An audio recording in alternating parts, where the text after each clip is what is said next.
Welcome to our patio remodel. Here is a quick before photo. And here's how it's going to end up in the end. So stick around and see how we do it. I wanted this tile, but it's from Spain. So since importing was not an option, we played with some designs in SketchUp. The first one you just saw was on a 45. We decided to keep things square, and then even for more simplicity, we decided to keep it solid with a border edge. So we went to Home Depot and picked out some tiles. This design meant that we didn't have to do as many cuts. So we knew we wanted to spruce up the space, and that would mean, first off, just cleaning it off. First came down this shed that was barely standing to begin with. The shed was basically paper at this point. Paper. And we just used a snow shovel to get all the disintegration off of the patio. And then on to pressure washing, getting the weeds out of all the cracks.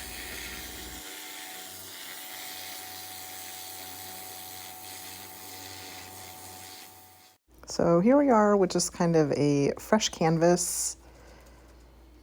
Next, we had to square off the step here by the door.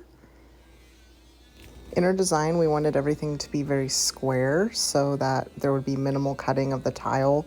It would just work out that the tiles closest to the house had to be trimmed. To square off the landing by the door, we built a concrete form. And here we are just starting to pour some concrete.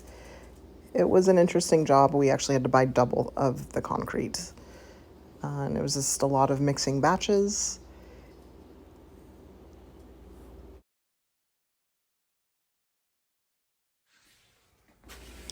We joke that we probably should have just hired out this part because it took way longer than we thought it should, but we got it done.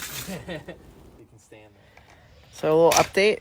This border is going in. It's the retaining wall for the tiles. And slowly but surely, every other hole gets a screw. Not go well. So instead, we're going to do an aluminum edging. It's a little more rigid. We were going to order it online, but it wouldn't be here till Tuesday. So I called a bunch of landscaping companies, and these guys have. So this is what was happening. It's got really wavy. I think the plastic just didn't do well in the heat, and it just got wavy and deformed. Definitely go with the metal if it's an option for you. Take it all out. All right, so all the plastic edging is out. Starting to lay the new edging.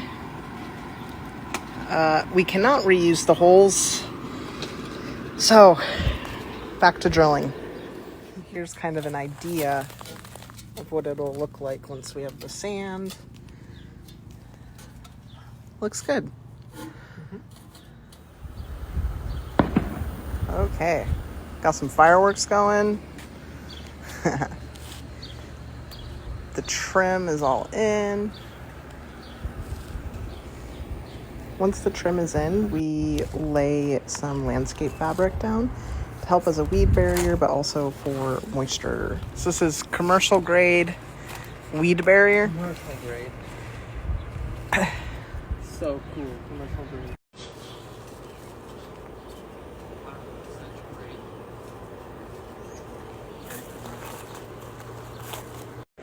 Another thing we're using this black material for is to actually hold in the sand.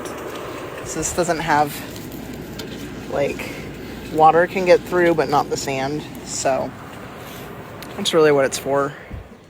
So these are the 10-foot pipes we got.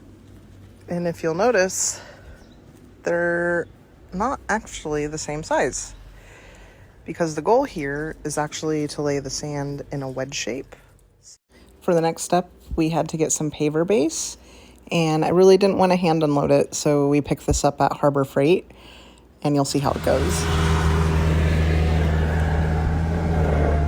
Truckload 1 of 4. Testing out the new thing.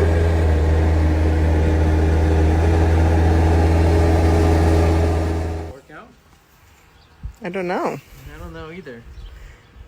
Only thing we can do is try. This looks heavy.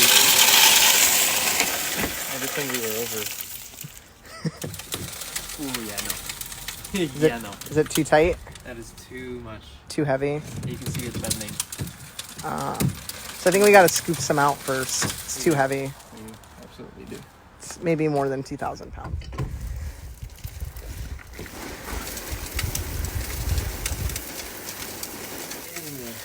Getting there. We just had to unload half of it first. Are we going for it? Don't go chasing waterfalls.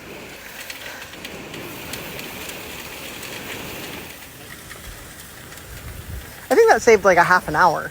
Yeah. Is it perfect? No. Does it help? Yes. Wow. Our neighbors just happen to have this in their backyard. So we don't have to rent one. So that's awesome. We just got to lift it out of here now. Our friend is also doing an engine swap at our place, and she just picked up this transmission hoist the same day. So we were using that to unload the sand compactor out of the truck, and it worked actually surprisingly well. I'm enthused. It kept it very safe and controlled.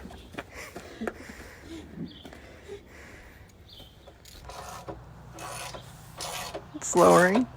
Yeah, I mean, you know, it's in a controlled way. yes, as it should. So we had our material all out on the patio, and we were smoothing it out. And we're just screeding here. So basically using those PVC pipes and a piece of wood just to make it all level. You'll have to go back and fill in the gaps, but it's just a lot of hard work. All right. Had a little afternoon break, and we're back at it. So we're just adding a little more material here to get more of an aggressive slope away from the house.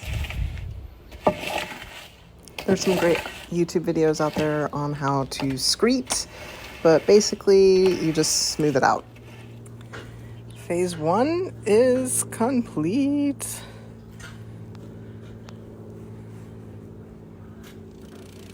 Phase 2 is compacting that paver base down with the tools we were borrowing from the neighbor. It really came in handy because I couldn't imagine doing this all with a hand tamp. However, the compactor does not get into the edges real well, so we did have to hand tamp only the edges.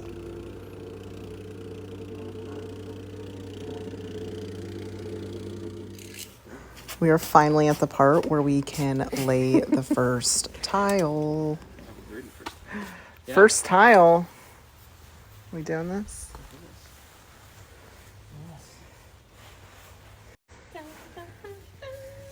How heavy are they? 35 pounds? 35 pounds. 300 of them. Get our reps in. Get our reps in, guys. Woo! So we're buying more sand because we're finding laying the tile, it's just a little off kilter. What we compacted down is really a good base, but now we just need a thin amount of sand.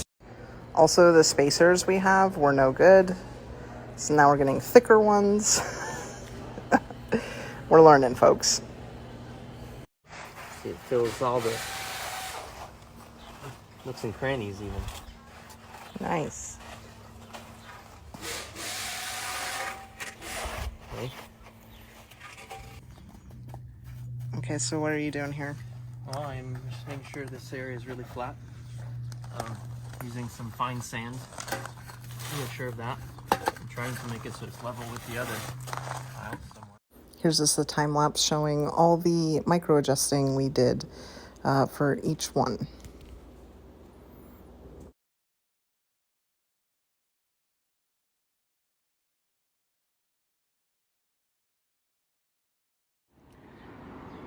Four down.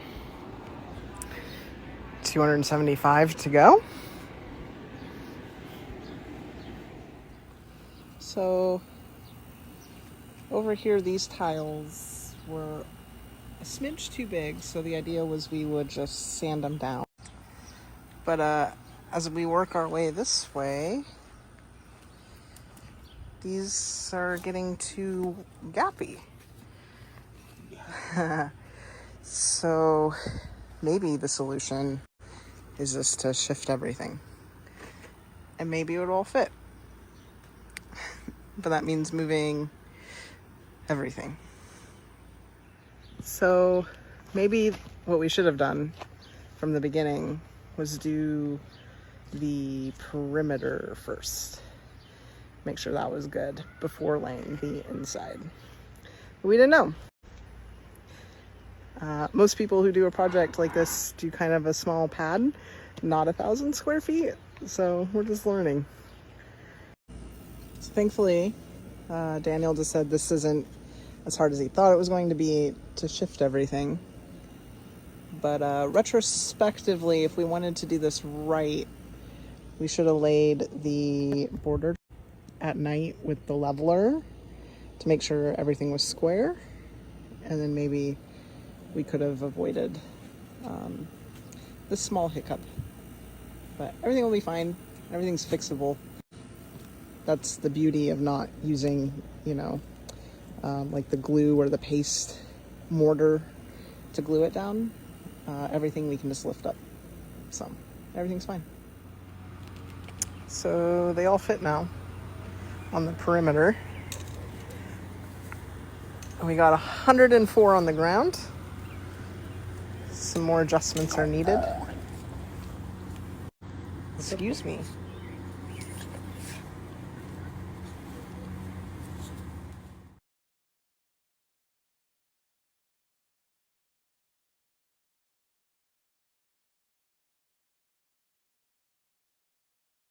And got a tile saw. We're renting it for the weekend. They closed at 5. I came back and everything is laid except for the ones that need to be cut. These are just a hair too big. And then we'll have some white ones here from our chipped pile. And the remainder of the gray. And then there's this tiniest little bit that'll need to be cut down. Last tile on this pallet. And then we got 5 more in the truck. I might as well remove it. Oh, last one.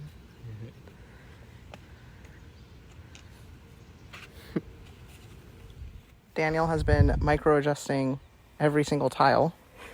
He's down to this last row. And then we can put the grout sand in. So we laid the first tile July 4th. We got about halfway, realized things weren't fitting, had to move everything. And now we're 20 days out. So this is a polyameric paver sand. This will go into all the lines.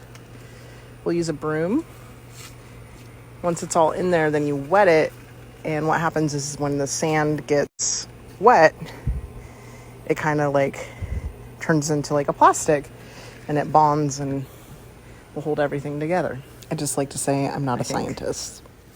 So yesterday was kind of cloudy and you can't always trust the forecasts. Sometimes we just get random bouts of rain out here, but not a cloud out in sight today. So we are good to go. Once you sweep everything, you should really tap every tile because the sand will start to settle and you'll notice you'll start getting some gaps. So really you want to do it twice. Then you'll want to blow off any excess sand before you do your watering. And we just use the leaf blower. It's a pretty easy step. Follow the directions on your particular product, but ours recommended spraying down water on about 100 square feet before moving on to the next section. And so this was probably the easiest step in the process. So once you spray the patio, you have to blow off any excess. And we have a leaf blower with 2 really large batteries, but they both died. So So Daniel's out here just mopping up the excess. Ole. El Toro. Toro! But the good news is, it's done.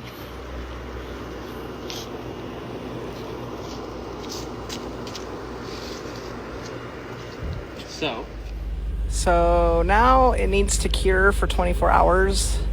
I really want to put the carport back on. We got like all our patio furniture I want to put out. And it's supposed to be a heat wave this week, so we have our pool. So just in time. Thanks for watching. If you have any questions, link them below and we will get back to you.